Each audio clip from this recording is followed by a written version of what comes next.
It's Don't Poo Poo My Woo Woo. Hey, you found me! Welcome to Don't Poo Poo My Woo Woo. Today's topic is dream interpretations. Dreams, because brain shampoo isn't a thing. Whether you have good ones, bad ones, repeat ones, they're merely neurological housekeeping. All day our brains are bombarded with bits of information, and it has to decide whether it's going to keep it or get rid of it.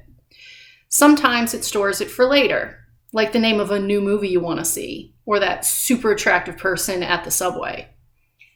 Sometimes it fades away fast, like when you go into the garage and you don't remember why you went, or the entire course when you have a final tomorrow.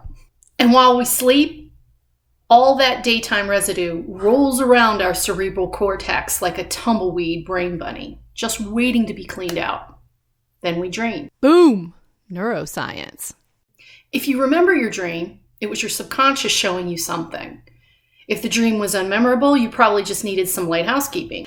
I'm going to show you how to interpret the dreams you remember by using an example of one of my own dreams, because I log everything. The truth is that those weird-ass dreams that you think are bizarre are usually a perfect snapshot of what's actually going on in your mind. So write them down and highlight the bits that stood out. Then we'll go to dreambible.com and look up the symbolism. So here's my dream.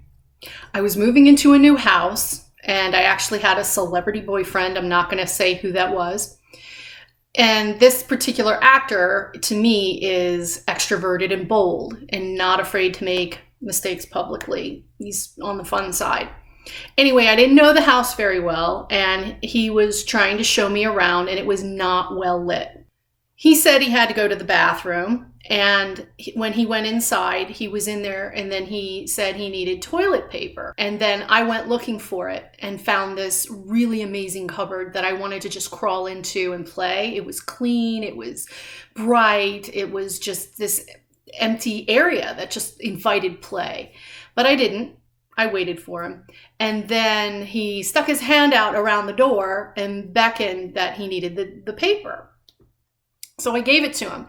And then I decided to go look around while he, waiting for him. When he reappeared, he came back to me and he said that he needed to check on something else in the house. And I decided I was going to go outside, and there was this beautiful black front door, but it wasn't opening correctly, and it made me mad. I ripped it off its hinges and I threw it outside. I knew I had to fix the door back, and I did. That was the entirety of the dream. As silly as that dream sounded, it was actually exactly what was going on in my life, in waking life. So this is what you're going to see when you log on to dreambible.com. The little box in the center, just put in 1 or 2 words, and it'll direct you accordingly. Ooh, tell them the dream about having sex with that hot actor.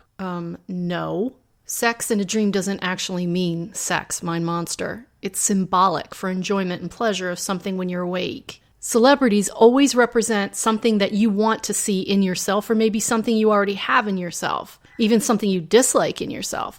So if you think an actor is kind or well-spoken, and you find yourself in a dream having sex with them, it actually means in your subconscious that you're acknowledging that you're kind or well-spoken in waking life. See? You just ruined sex dreams for me. Fantasizing is much better anyway, and you can control that. Compelling point. I'll allow it. Say, want to know what gives me nightmares? Please don't make me regret this. What makes you have nightmares, mind monster? Whiskey. Oh, that's true. Alcohol affects your REM sleep, and it actually can cause bad dreams. So don't worry, mind monster. We don't have any in the house anyway. That's the nightmare. It's shushing time. Whiskey could shush me. Whiskey makes you louder, so back to my dream. If you dream about a house, it's always going to be the symbol of ourselves.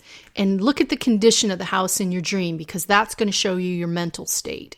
If you have a dream where it's kind of hard to see, that represents a lack of hope, a lack of understanding, a lack of clarity or guidance, or even information. A celebrity will always represent either something you like or dislike about yourself, or in a way you want to be, or in a way you don't want to be. So take a look at how that celebrity actually makes you feel inside, and that's what it represents. Bathrooms are always going to be about something that you want to confront, an issue that you need to clean out, a negative emotion, or a negative life situation. Toilet paper, in this case, was about wanting to be presentable and perfect and not looking stupid.